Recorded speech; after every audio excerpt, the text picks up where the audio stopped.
Оройн тэргийн үзэгчдээ засгийн газрын цагийн нэвтрүүлэг ээлжийн шинэ дугаараа та бүхэндээ хүргэж байна. За Монгол улс эдийн засгийн хүнд нөхцөлийг даван туулахын тулд олон улсын валютын сантай хамтран хөтөлбөр хэрэгжүүлэх эхний тохиролцоонд хүрээд байгаа юм. За энэ дагуу 2017 оны төсвийг тодтогох шаардлага гарсан. За энэ хүрээнд өнгөрч байгаа 7 хоногт Монгол улсын их хурлаас төсвийг тодтогч батллаа. Энэ төсөвтэй холбоотой олон шүүмжлэл иргэдийн дунд байгаа юм. За энэ төсвийг батлахдаа иргэдийн татварыг нэмэгдүүлсэн. За тэгвэл үүний зэрэгцээ төр өөрийн зардлаа яаж тансан тухай мэдээллийг та манай нэвтрүүлгээс хүлээн авч үзээрэй. Түүнчлэн хүүхдийн мөнгийг хассаатлаа төрийн сайд яагаад өөрийн багцаа нэмэгдүүлсэн талаар албаны хүмүүсийн тайлбарыг бид нар энэ удаагийн нэвтрүүлэгтээ багтаасан байгаа. 2017 оны төсвийн тодтгол. Төсвийн тэнцвэржүүлсэн орлого 6 их найд 35.7 тэрбум төгрөг. Энэ нь дотоодын нийт бүтээгдэхүүний 23.2%-тай тэнцэж байна. Тэгвэл төсвийн нийт зардал 8 их найд 750.2 тэрбум төгрөг буюу дотоодын нийт бүтээгдэхүүний 33.6%. За үүнээс нийт алдагдал 2 их найд 714.4 тэрбум төгрөг буюу дотоодын нийт бүтээгдэхүүний 10.4%-тай тэнцэхээр тооцоо байгаа юм а. За энэ төсвийн тодтголоор зарим төрлийн татвар нэмэгдэж бас төр өөрийн төвчж болох зардлаа тансан бизнес эрхлэлт бүтээн байгуулалтыг дэмжиж, ипотекийн зээлийг санхүүжүүлж, иргэдэд бизнес эрхлэх боломж бүрдүүлж, мах сүүний аян, атрын аяныг зохион байгуулах, жижиг дунд үйлдвэрийг дэмжих зээлийн их усөрөгч бас тусгасан юм а. Төрийн байгууллагад ажлын байраа хадгалж, харин тансаг хэрэглээг хөмж, шин тавилга авч, засвар хийхгүй, дарга нарын гадаад томилолт гар утасны зардлыг бүрэн тансан гэгчлэн өнөөдөр хийж болох бүхий л алхмыг хийлээ гэж болно. Хамгийн гол нь энэ төсвийн тодтголыг баталснаар ойрын үед орж ирэх санхүүжүүлэлтийн их усөр болоод байгаа олон улсын валютын сангийн хөтөлбөрийг авах боломж бүрдэж байгаамаа. За ийхүү 2017 оны төсвийг тодтгох батллаа. Тодтголтой холбоотой хамгийн их шүүмжлэлд дагуулж байгаа зүйл бол татвар нэмэгдүүлсэн явдал юм.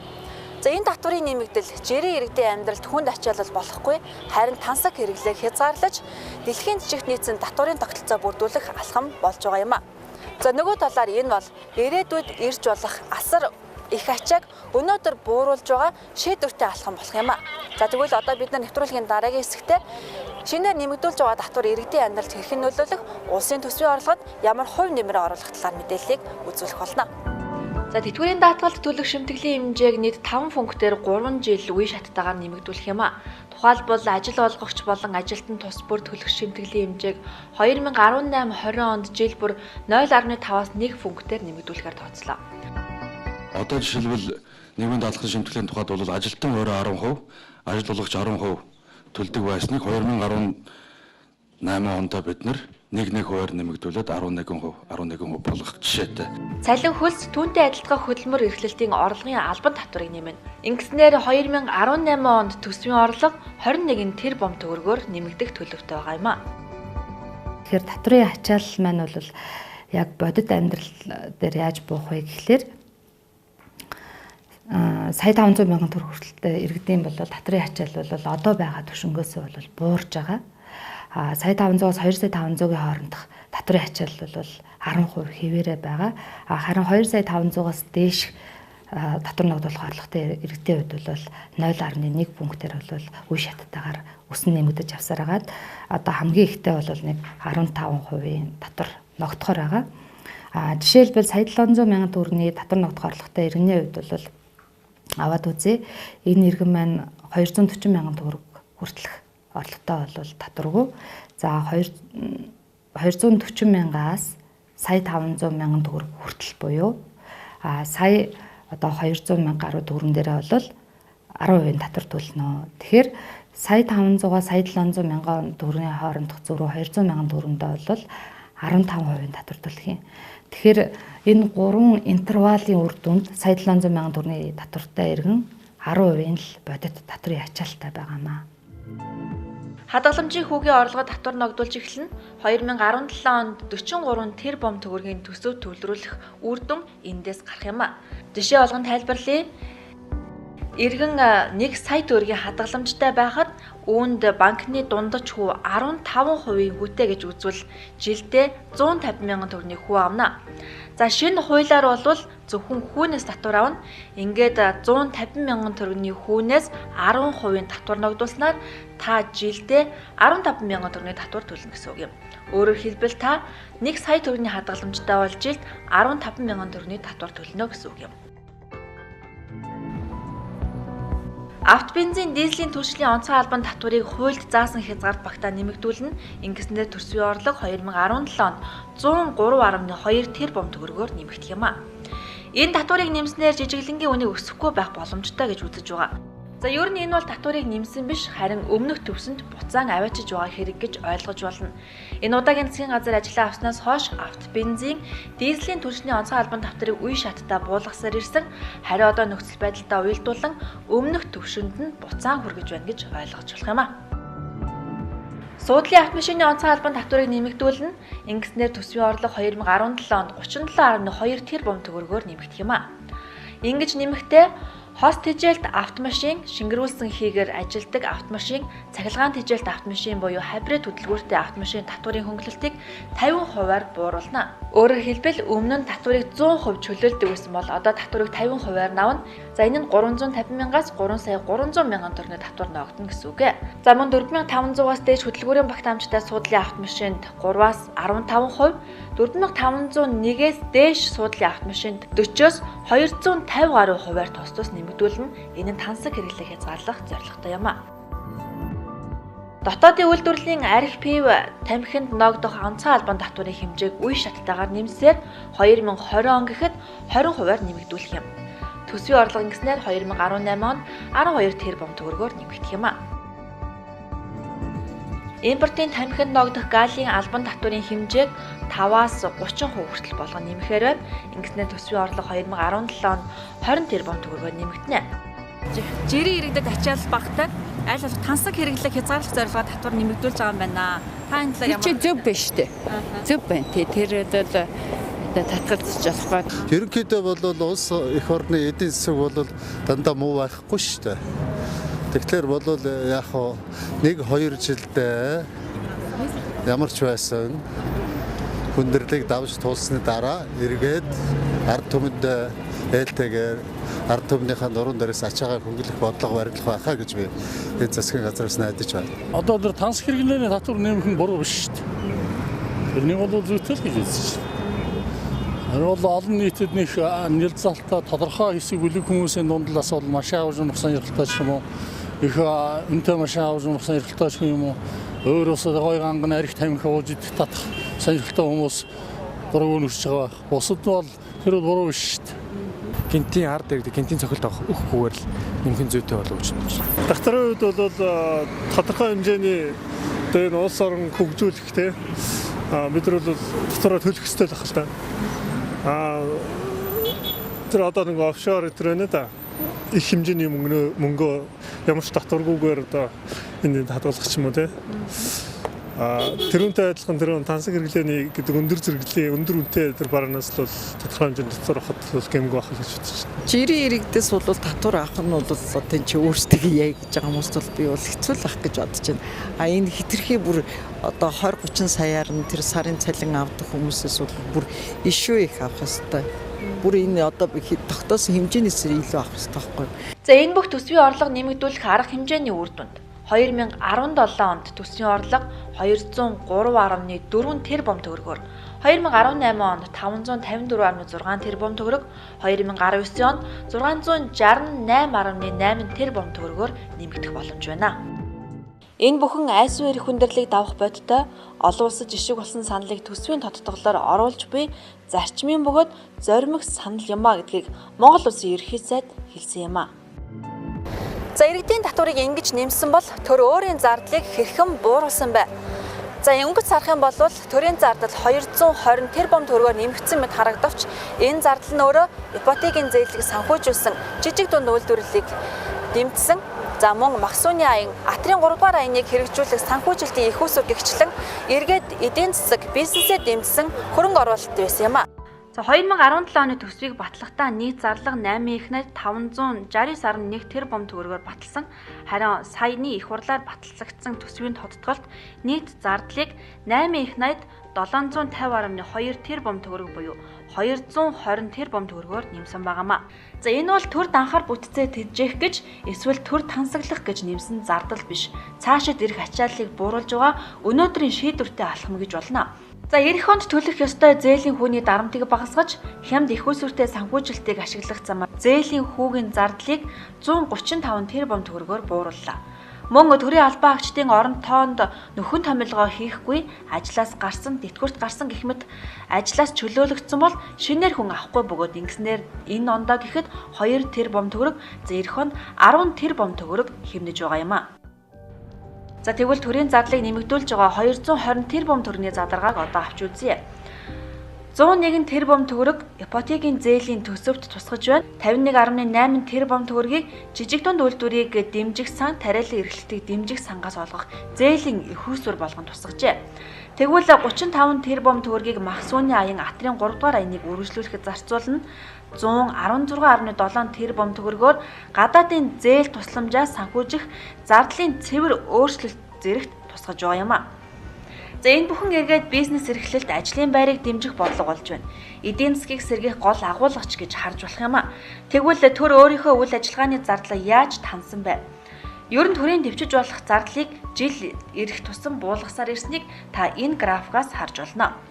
За 2017 оны зардлыг 13 оны гүйцэтгэлтэй харьцуулахад 67 тэрбум төгрөгөөр буурсан нь харагдаж байна.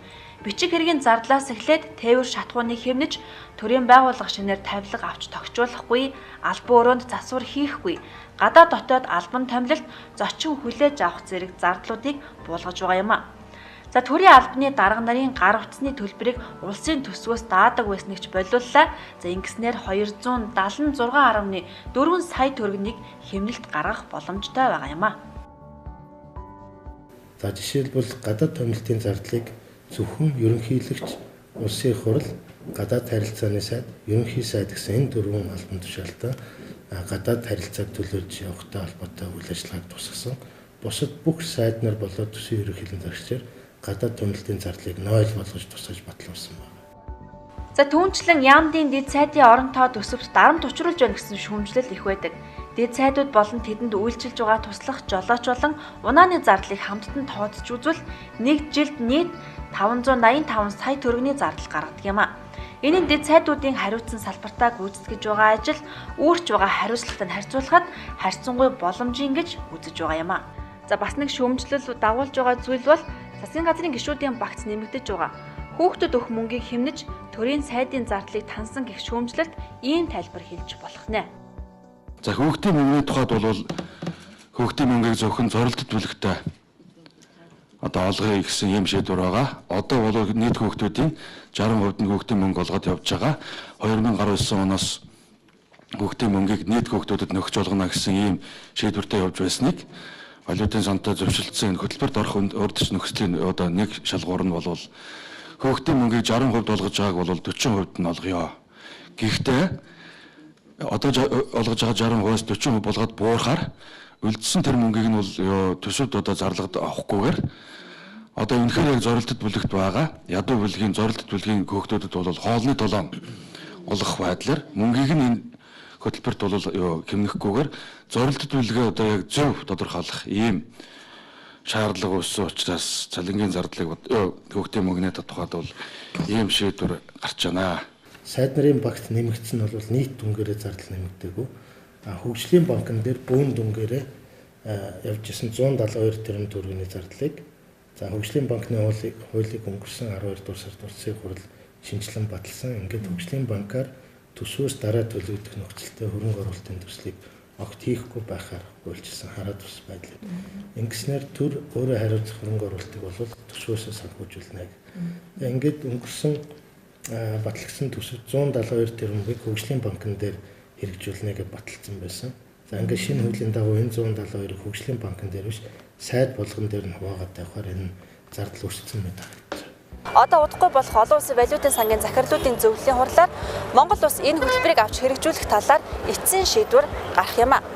За энэ хөтөлбөр бол ердөө ойрын хугацаанд орж ирэх хөрөнгө оруулалт, хөнгөлөлттэй зээлээр ач холбогдлыг нь хэмжиж болохгүй юм. За хамгийн гол нь Монгол улсын төсөв сахилга баттай болж урт хугацаанд эдийн засаг эрүүлжих тогтвортой байх нөхцөл боломж бүрдэх юм а. За манай улс түүхэндээ олон улсын валютын сангаас 5 удаа хөтөлбөр авч амжилттай хэрэгжүүлсэн. За тухайлбал 1991 болоод 2009 онуудад стендбай хөтөлбөрүүд авч хэрэгжүүлжсэн. За тэгвэл 1993, 97, 2001 онд өргөтгсөн санхүүжилтийн хөтөлбөрийг 3 удаа авч хэрэгжүүлсэн байдаг. За тэгвэл одоо авч хэрэгжүүлэхээр төлөвлөж байгаа хөтөлбөр нь өмнөхийн адил өргөтгсөн санхүүжилтийн хөтөлбөр юм. За тэгэхээр манай улс сүүлийн 26 жилийн хугацаанд санхүү эдийн засгийн хүндрэл өртөх үедээ олон улсын валютын сантай хамтран даван туулж байжээ. Гол зорилго бол энэ өргөтгсөн санхүүжилтийн хөтөлбөрийг бол хоёр үндсэн нөхцөлд одоо сонгодог ийм зарчимтай байна. Нэгдүгээрт бол биднэрт Монгол улсад төсвийн хүндрэл, төсвийн тэнцлийн хүндрэл, хослолсон ийм хүндрэл байгаа учраас энэ хөтөлбөрийг сонгож авсан гэдгийг та бүхэнд хэлье. За Монгол улсын хөтөлбөрийн хэмжээ бол нийтдээ бол 5.5 орчим тэрбум долларын санхүүжилтийг олон улсын байгууллагууд донор орнуудаас босгохоор шийдсэн. Зөв гэж бодож байгаа. Яагаад гэвэл ерөнхийдөө бол бүтээц хувьд зөв голдролд орох ёстой. Нэгдүгээрт төсвийн сахилга батыг сайжруулах байх гэж би бодож байгаа. Тийм учраас зөв л гэж бодож байгаа. Гадаад засал дээр Монголын нэр хүнд нэлээд унтсан байсан. Тэрийг нэлээд сэргээж өгсөн. Тэгээд тэр утгаараас нэлээд бас зээлийн эрх нээгдсэн юм билээ. Тэрийг бол юм зүйтэй л гэж харж байгаа. Валютын сангийн хөтөлбөрийн зөв буруугаас илүү тэрний тавьж байгаа шаардлагуудаас өөрсдөө эргэцээгээл одоо өөрсдийнхөө ажиллаанд юмд хэрэгтэй байлаар ашиглавал болоо шүү. Хямралаас харахад одоо олон улсын валютын санч одоо цаа болох л ах та гэж бодож байна. Одоо өөр ямар арга зам байдсан байгаа. Хямралаас гарахын тулд Монгол орны бүхэл одоо төрийн эрх мэдлийн хүмүүс ард түмэн одоо зөв гарцаал олох хэрэгтэй л гэж би бодож байна л да. Манай улсын хүн амын нас уралтын тэргүүлэх шалтгаан элэгний ЦВ вирусын халдвараас шалтгаалсан элэгний хавдар эзлэж байгаа. Энэ нийт нас уралтын 15%-ийг эзлэж байна. Тиймээс засгийн газраас элэг бүтэн Монгол хөтөлбөрийг батлаж хепатитын вирусын халдварын тархалтыг хязгаарлах ажлыг зохион байгуулахар боллоо. ЦВ вирусын халдварын шинэ тохиолдлыг таслан зогсоож элэгний архаг өрөвсөл, хатуурал, хорт хавдрын шалтгаантай нас баралтыг эрс бууруулахар хөтөлбөрийн хүрээнд ажиллах юм а. Ингээд 2020 он хүртэл хөтөлбөрийг хэрэгжүүлж, иргэдийн мэдлэгийг дээшлүүлж, за элэгний хатуурал, хорт хавдрыг эрт үед нь оншилж, эмчлэх, халдвар дамжих замыг таслан зогсоох зэрэг цогц ажлыг хийх юм а. За энэ бүх ажилд нийт 226 тэрбум гаруй төгрөгийн санхүүжилт шаардлагатай. Үүний 24%-ийг улсын төсвөөс, 68%-ийг эрүүл мэндийн даатгалын сангаас, 8%-ийг бусад их усүрээс гаргахаар тооцоолсон байна. Хаавал дөрөвт 300 ортой төр хэмлэг барихаар боллоо. Эмнэлэг ашиглалтанд орсноор олон улсын шаардлага хангасан 140 ортой амарчих газар, 160 ортой хүүхдийн төрөлцсөн нарийн мэргэжлийн төв бүхий их хүүхдийн цогц эмнэлэг ажиллаж эхлэх юм а. Эмнэлгийн барилга угсралтын ажлыг эх оны 8 дугаар сард дуусгаж улсын комист хүлээлгэж өгнө. Энэ эмнэлгийн барилгын ажил дэд бүтцийг барих төслийн концессийн гэрээг Томо Building компанитай байгуулах юм а. Дорногой аймгийн Сайн Шанд болон Дэлгэрэх сумыг холбосон 130 км хатуу ужилттай автсан барихаар боллоо.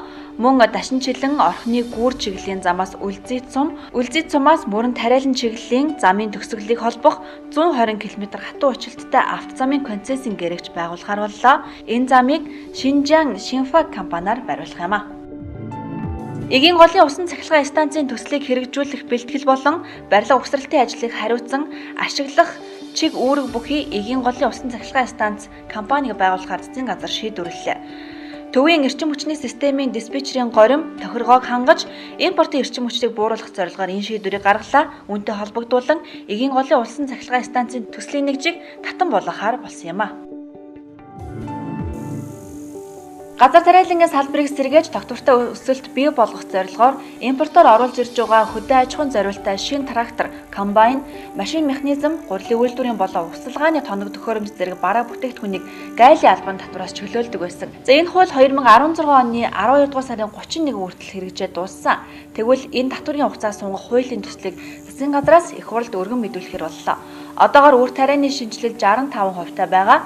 Төмс хүнсний ногооны механикжуулалтын түвшин хангалтгүй байгаагаас тарих хураах, сортлох ажлыг ихэнх хувийг гар аргаар хийдэг. Мөн бордоо, ургамал хамгааллын бодисын ихэвчлэн импортоор авч байгаа учраас тариаланчдын татварын дарамтыг бууруулах зорилгоор энэ хуулийг өргөн мэдүүлж байгаамаа. Монгол Улсын ерхий сайдаас өгсөн чиглэлийн дагуу бүх яам болон харилцаа холбоо мэдээллийн технологийн газрын дэргэд хөгжлийн бэрхшээлтэй хүний эрхийг хангах орон тооны бус зөвлөл байгуулахаар боллоо. Энэ дэд зөвлөл нь нийтийн тээвэр, зам, орон сууц, барилга, байгууламжийн хүртээмж, хэрэгцээ тэдний шаардлагыг хангахгүй байгаа асуудлыг зохицуулах үүрэгтэй. Мөн сайдад хөгжлийн бэрхшээлтэй иргэний эрхийг хангах, хамгаалах чиглэлээр мэргэжлийн зөвлөгөө өгч санал боловсруулах чиг үүрэгтэй байхаар засгийн газрын тогтоолд тусгажээ. Захим хэлбэрээр албан хэрэг хөтлөх нийтлэг журмыг энэ 6 дугаар сараас эхлэн дагаж мөрдгөр боллоо. Журамд зааснаар байгууллага бүр албан хэрэг хөтлөлтийн бүртгэл хяналтын програм болон төрийн мэдээллийн нэгдсэн сүлжээ мөн нууцлал хамгааллын шаардлага хангасан сүлжээг ашиглана. Тоон гарын үсгээр баталгаажсан захим баримт бичиг нь цаасан баримт бичигтэй ижил үйлчлэлтэй байх юм а.